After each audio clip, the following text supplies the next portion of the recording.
Cody as well. I know you were very close with Dusty. What do you think about Cody being a free agent right now with AEW? Could you even fathom him going anywhere else?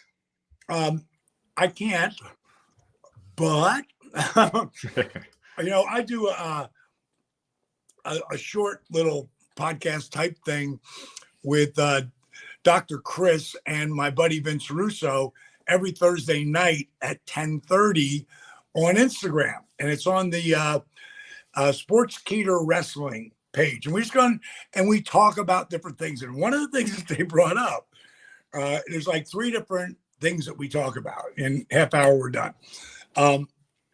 But one of the things they asked, if you were going to take 3 people from AEW and bring them over to the WWE, who would they be?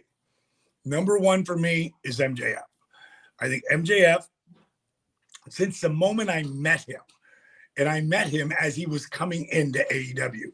I didn't know his work before that, but hanging with him for 10 minutes, I'd never met anyone like that lived the gimmick like he did. Like his commitment to being a heel. We were on, it's one of my favorite stories. We were on Jericho's cruise. And there's one of the comedians is up there, because he's Jericho. I mean, what doesn't he do? But I actually, I'm watching this comedian, there's 1,000+ people there. And he's like, you gotta love MJF's commitment to being a heel. Now, that's his first time out. I mean, nobody really knows him yet. But people who are knowing him know, oh my God, that guy can talk. He's instant heat, blah, blah, blah. So they're doing a signing, right? And Sting's the most expensive. Let's say Sting's $150. I'm not sure exactly what it was, but whatever the price was, he was $151. So he was the most expensive guy there. And I think he still sold like bringing 80 autographs or something. So that's great money. So it finally gets to these 2 comedians. And they're both there. And they get up to him and they're like, man, we're working this. We're comedians on the boat. We love your shit, your commitment. And in the middle of it talking, he reaches over. He grabs the coffee cup out of the guy's hand, like a Starbucks, and spits in it and hands it back to me. He goes, so what the fuck do you guys want? And that's you great. Gotta laugh. You gotta go, oh my God, I love this guy. So he's my number 1 pick.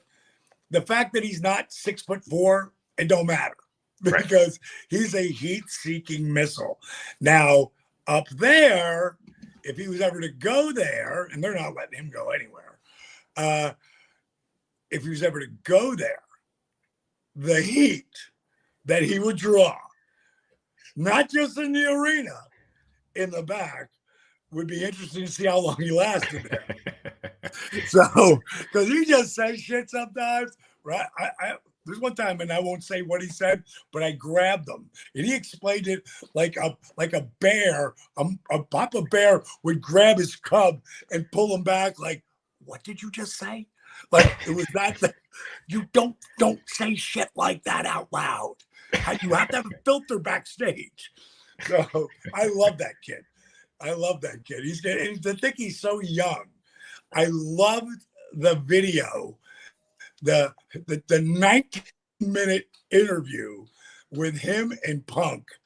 That's going to go down as one of the best interviews. Not just, of course, MJF was killer, but Punk was killer as well. Right. I mean, there you got 2 of the best talkers. Right. And boy, that was some smack talking. That was really, really, that was fun to watch. I actually watched it twice, like a couple of weeks apart. That's how much I enjoyed it. So that's my number 1. My next pick would be the Doctor. DM is the DM has whatever. I think that Britt, to watch her grow as a character, she knows how to keep the people in the palm of her hand. Be a baby face, but not. But Right. not. You know, like she walks the line of the baby face heel as good as you can walk it, because she ain't ever going to put you over for clapping for, cheering for. You're supposed to be. Like, that's her character. And it's interesting because in the back, she was, when I met her a few times, and she was already on her way. Super humble, super sweetheart. Is, you know, as long as she stays like that, which I'm sure she will, you know, because that's Adam Cole's girl. You know, so I mean, you can't have two better people in the business to rub off of. You know, like with that iron makes iron thing. You know, they're both really, really great. But my third pick would be Cody, and my pick would be Cody because they never let him have an opportunity there. They gave him in the beginning, the thing with Orton and stuff, and Ted DiBiase's son. Yeah, that put him like in a spot, but they popped him right to the middle. And you got to respect Cody Rhodes on a shitload of levels. But the number one was when nobody was leaving WWE, he asked for his release. He was making a minimum of $500,000 a year. Right. And he asked for his release. Why? Because he knew he was the top guy. He knew. Tell me a guy who talks better than him.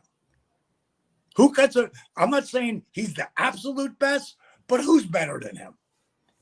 Right. They may be just as good. And there's a lot of them guys. Not a lot, but I just named two of them. Right. Three of them. I just named three of them. But none of them are better than him. Yeah. I mean, when he cuts a promo, it's real.